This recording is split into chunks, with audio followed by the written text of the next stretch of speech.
Mes amis, bien le bonjour. Une question sur le WhatsApp. C'est quand est-ce qu'on parle argent? On est dans un processus de recrutement. On est en train de parler à un employeur, de passer à travers ces interminables phases d'entretien. À quel moment on évoque les questions qui fâchent? À quel moment on met l'argent sur la table? À quel moment? Alors, je vais vous dire ce qu'il faut faire, ce qu'il faut pas faire. Bon. L'une des choses qu'il faut pas faire, c'est par exemple, je parlais à une personne il y a quelques jours, on lui a dit, est-ce que vous avez des questions? À la fin d'un entretien, à la conclusion d'un entretien, on lui a dit, est-ce que vous avez des questions? Et à ce moment-là, on a profité pour dire, oui, je voulais vous parler un petit peu de mes prétentions salariales et tout ça. Bon, ça, il faut pas faire. Pourquoi? Parce que les questions salariales, les questions d'argent, sont des questions centrales, pas des questions latérales. Donc on les évoque pas. Ah oui, Jean Colombo, j'ai failli oublier. Oui, c'est vrai, maintenant vous me donnez l'opportunité de poser une question, je voulais que vous parliez d'argent. Non. Si vous faites cela, vous paraissez comme quelqu'un qui n'est pas sûr de soi. Vous paraissez comme quelqu'un qui hésitait, qui était timide, puis là on lui tend la perche, il parle. Non. Les questions d'argent doivent être centrales à la conversation qui les concerne. Ça, c'est le premier point. Deuxième point. À quel moment on en parle? Alors, il y a plusieurs écoles. Je vais vous dire à quelle école j'appartiens. Il y a une valeur que j'aime communiquer dans tout processus d'entretien. J'aime communiquer cette valeur très tôt à l'employeur. Et cette valeur-là, c'est je suis un professionnel qui n'aime pas perdre son temps et qui n'aime pas faire perdre le temps aux autres. Et donc, pour éviter cette problématique et véhiculer de manière forte et claire cette valeur-là, dès le premier entretien, j'évoque les questions d'argent. La première minute, pour ainsi dire. Je réponds à un recruteur, par exemple, ou un chasseur de tête. Une fois passé les salam alek, là on est à 45 secondes dans la conversation, tout de suite, je vais évoquer cette question. À propos, c'est quoi le budget que votre client a associé à ce poste? Parce que voici mes prétentions salariales et si nous devons continuer, si nous devons aller de l'avant dans ces conversations-là, j'aimerais que cet aspect soit déjà clair. À ce moment, lui, il va dire oui, c'est possible, non, ce n'est pas possible, ou bien il va dire d'accord, j'irai vers mon client, je lui en parle, je reviens vers vous et puis on clarifie, voilà. Je ne travaille pas pour les entreprises qui ont un barème pour un poste. Si elle dit oui, mais nous, vous savez, on a un barème. Alors si des entreprises ont un barème figé, statutairement, eh bien, pour moi, c'est des entreprises qui faussent le marché du travail. Tout simplement, c'est comme si, je vous disais, pour vous donner un exemple, pour que vous soyez clair, imaginons qu'on crée un système de contrôle des prix. Imaginons qu'on dise, par exemple, le téléphone ne se vendra jamais à plus de 199 €. Et on crée une loi qui limite le prix du téléphone. Bien entendu, tous les fabricants de téléphones vont venir crier au scandale, comme quoi on est en train de manipuler les prix, comme quoi on est en train de manipuler le marché, en jouant sur les prix.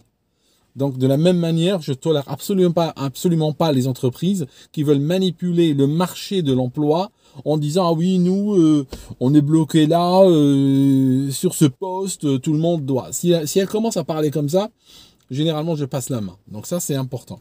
Très tôt, et je refuse les regards biaiseux et les conversations pas claires.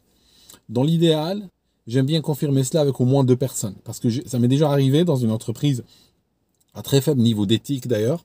C'est il y a longtemps, on avait discuté, j'avais dit, je crois, 65 000 livres sterling. On s'était entendu sur 65 000 livres très tôt dans la conversation.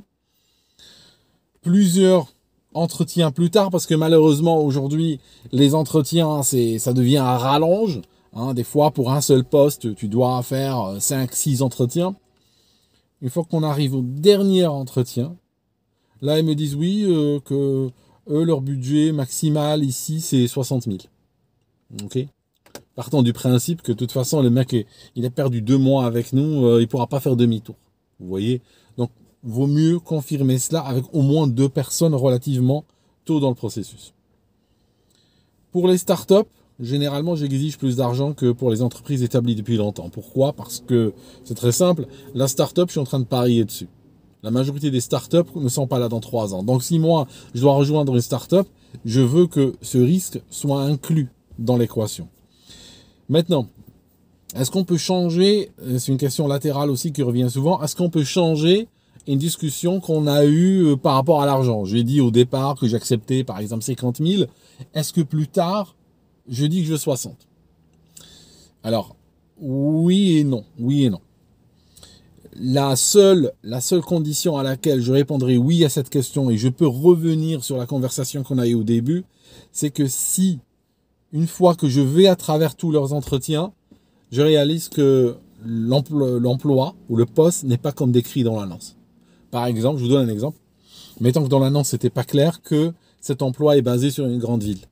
Par exemple, moi, je pensais travailler pour telle branche qui est située pas très loin de chez moi, et finalement, je réalise que je devrais aller à la capitale, par exemple. Et ça, c'était pas inclus. Ça, c'était pas écrit clairement dans l'annonce. Donc là, je le réalise, et là, je vois que c'est loin, je vois que ça exige beaucoup de déplacements vers un endroit très cher et tout. Et là, je vais dire non. Au départ, on a discuté, mais au départ, on a discuté sur la base que il y avait on était sur cette lancée-là. On était sur la lancée que je travaille tel endroit.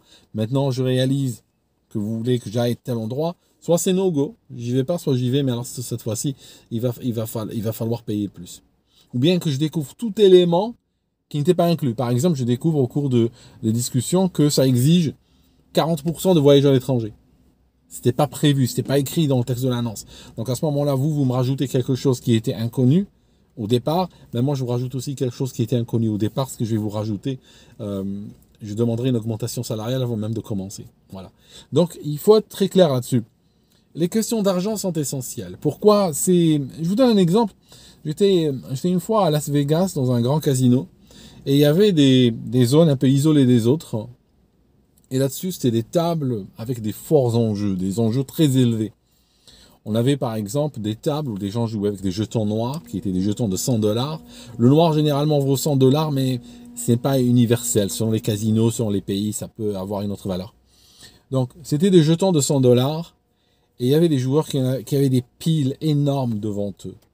Ils ne pouvaient pas jouer avec un. Il y avait une limite, je crois, sur cette table, c'était de 500 $. Et le minimum de mise était de 500 $. Donc vous voyez ces jetons qui partaient comme ça par groupe de 5 et des fois des groupes de 10, 15, 20 et partaient, mais ils mettaient de grosses sommes, les gars. Autour d'eux, il y avait des gens qui les regardaient jouer en silence. Il y avait une sorte de respect, un respect solennel. Ce silence-là, tu ne le verrais même pas dans un temple dédié à une religion. Alors que tu le vois là, les gens sont silencieux, ils regardent, personne ne bouge. Alors, quand tu es face à un employeur et commence à parler argent, tu dois savoir deux choses. Tu dois détecter très vite.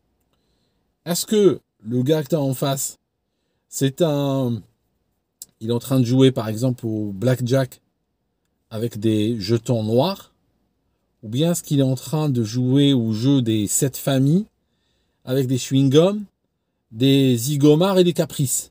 C'est ça la question. Alors, il faut savoir à qui on a affaire. Si le mec me ramène de loin pour une start-up, machin, on a de grands projets, on a de grandes idées, on veut attaquer le marché, on veut faire effondrer la concurrence, tout ça. Et puis que le gars est en train de parler de zigomards et de caprices quand on arrive à l'argent, c'est clair que c'est pas des gens sérieux. C'est pas... comme disait le poète arabe, ala qadri ahli al-azmi ta'ti al-azaim. Je veux dire, est-ce que tu es à la hauteur de tes prétentions? Donc, et ça, clairement, quand je vois un employeur qui fait de grosses phrases, mais quand il s'agit de faire une proposition salariale, il me parle en termes de jeu des 7 familles, à ce moment-là, je sais que j'ai affaire à des rigolos. À ce moment-là, c'est clair que j'arrête la conversation tout de suite. Okay? Donc, très tôt dans la conversation, il faut exiger beaucoup d'argent. Et je vous dis un truc, les forces de l'argent, il n'y a qu'un langage qu'elles comprennent. Et il n'y a qu'un langage qu'elles respectent. C'est le langage de l'argent. C'est très simple. Le langage de l'argent. C'est tout. Si vous êtes timide sur ce point-là, si vous vous sentez diminué en parlant, si vous sentez que vous n'êtes pas à l'aise, non, ça ne va pas aller. Ils vont vous bouffer tout cru. Et ils vont vous payer moins cher que vos collègues. Ils vont vous bouffer moins cher même que le junior qui sera recruté après vous. Parce que vous êtes timide. Vous n'osez pas à faire avancer vos pions. Et vous savez, moi, quand j'ai été au casino à Vegas, c'était pas pour jouer. J'ai été plusieurs fois à Vegas dans ma vie. J'étais dans des casinos. D'ailleurs, là-bas, pratiquement tous les hôtels sont des casinos. Mis à part le Trump, la majorité des hôtels là-bas, c'est des casinos. Eh bien, je peux vous dire que je n'ai jamais joué. Je n'ai jamais joué un centime dans un casino. Mais j'allais voir. J'allais m'inspirer de cette ambiance-là. Je trouve que c'est une ambiance très intéressante. Quand vous voyez le mec mettre 25 000